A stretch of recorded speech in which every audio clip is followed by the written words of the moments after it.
Hello, इसमें हम देखेंगे बिटवाइज़ का ये क्वेश्चन है इजी का। इसमें है construct the minimum bitwise array. ठीक है, तो यहाँ पे कुछ आप क्वेश्चन एक बार रीड कर लीजिए। यहाँ पे कुछ कंडीशन है, ये इसे हमें फुलफिल करना है अपने कोड में, ताकि हमारा आउटपुट इसके एग्जाम्पल के अकॉर्डिंग आए। ठीक है, हम इस कोड को हम एग्जाम्पल के थ्रू और कोड के थ्रू दोनों से समझेंगे कि ये कैसे किया जाता है। ये हम एग्जाम्पल पे हम ये लिए हैं 237 एरे में। ठीक है, हम आगे प्रोसीड करेंगे उससे पहले एक बार आप कोड को समझ लीजिए कि कोड क्या है। ये बिट वाइज है। ठीक है, मिनिमम बिट वाइज फंक्शन है। नम्स हम पास किए हैं एरे को, और एएनएस जो है एक एम्प्टी एरे है। ठीक है, और हम ये इटरेट करवा रहे हैं नंबर को। हर एक जो नंबर है 237 देखे हुए वो एक एक करके अभी हम इटरेट करवा रहे हैं। ठीक है, और कैंडिडेट यहाँ पे 0 है। मेन हमारा जो काम है वो क्या करना है, कैंडिडेट और कैंडिडेट प्लस 1 दोनों का जो और ऑपरेशन होगा, वो अगर कोई नंबर हुआ एरे में तो हम असाइन कर देंगे। ठीक है, कैंडिडेट की वैल्यू हम एक्स को असाइन कर देंगे और आंसर डॉट पुश एक्स में कर देंगे। मीन्स आंसर जो हम एम्प्टी एरे क्रिएट किए हैं उसमें हम एक एक करके एक्स की वैल्यू हम इंसर्ट करेंगे। ठीक है, देखते हैं एग्जाम्पल के थ्रू। ये है कोड, कोड रन करेंगे, बाद में चेक करेंगे। ये हमारा एरे है। ठीक है, स्टार्टिंग में नम्स जीरो में जीरो इंडेक्स पे कौन सी वैल्यू है, 2, तो ये 2 है, और एक्स जो है वो -1 है।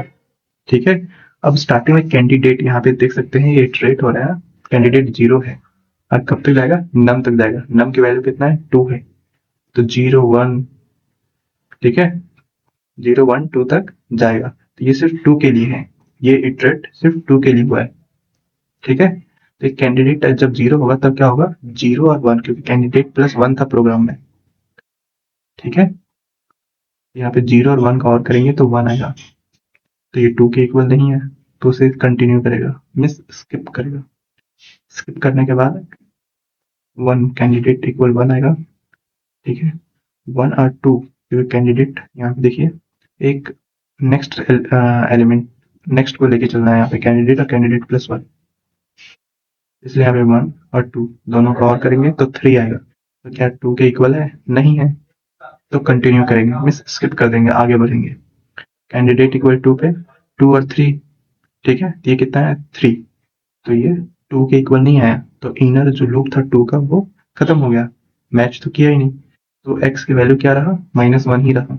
तब इसे हम एएनएस जो एम्प्टी एरे है जो क्रिएट किए थे उस पे हम इंसर्ट करेंगे। ठीक है, अब नेक्स्ट एलिमेंट क्या है, 2 खत्म हो गया, अब नेक्स्ट एलिमेंट 3 है। ठीक है, अब हम प्रोसेस 3 के साथ करेंगे। x -1 है, कैंडिडेट 0 है, तो ये देखते हैं 0 और 1 दोनों का किया तो वो 3 के इक्वल नहीं आया, और जब हम कैंडिडेट 1 में 1 और 2 का और ऑपरेशन किए तो ये 3 आ गया, मीन्स इक्वल टू 3 आ गया। ठीक है, तो यहाँ पे कैंडिडेट की वैल्यू कितना है, 1, इसलिए x की वैल्यू यहाँ पे 1 असाइन कर दिया, और इसे एएनएस जो एम्प्टी एरे था उसमें हम पुट कर दिया वैल्यू। ठीक है, अभी जो एएनएस होगा वो यहाँ पे -1 होगा। ठीक है, क्योंकि ऊपर वाला 2 के लिए और ये 3 के लिए है, तो ये क्या है, 1। और यहाँ पे ये जो एम्प्टी होगा आगे के लिए, अभी वैल्यू यही होगा। ठीक है, एएनएस में, एएनएस का। अब लास्ट नम्स 2 की वैल्यू 7 है, 7 पे ट्राई करते हैं।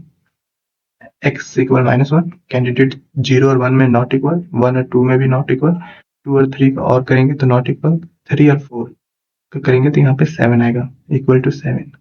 तो कैंडिडेट की वैल्यू 3 है, तो x की वैल्यू असाइन करेंगे, तो x कितना हो गया, 3। एएनएस में 3 इंसर्ट हो गया, तो ये देखिए हमारा जो एएनएस है वो ये है। ठीक है, यहाँ यहाँ पर भी कुछ ऐसे ही है। ये देखते हैं प्रोग्राम, हम वही लेते हैं नंबर यहाँ पे,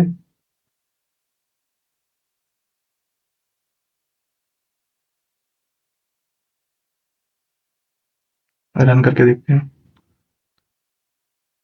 1 मिनट।